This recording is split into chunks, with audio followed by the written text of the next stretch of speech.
नमस्कार शेतकरी बांधवांनो, आजच्या व्हिडिओमध्ये आपण पावसाचा अंदाज हा महत्वाचा आपण विषय बोलणार आहोत।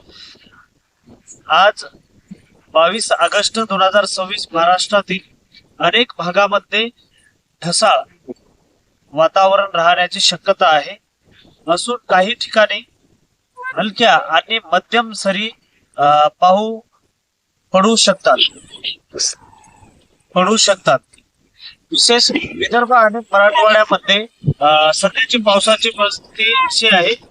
विदर्भ आणि मराठवाड्यामध्ये सध्याला जो पाऊस आहे हलक्या स्वरूपाचा आहे आणि 23 आणि 24 ला पाऊस वाढणार आहे। यासाठी सर्व शेतकरी बांधवांनी आपल्या शेतीची काळजी, आता शेतकऱ्यांनी काय काळजी घ्यावी, शेतकऱ्यांनी प्रत्येक पिकांची काळजी घ्यावी आणि फवारणी करताना काळजीपूर्वक फवारणी करावं। खत आणि बियाणे हे चांगल्या पद्धतीने आपण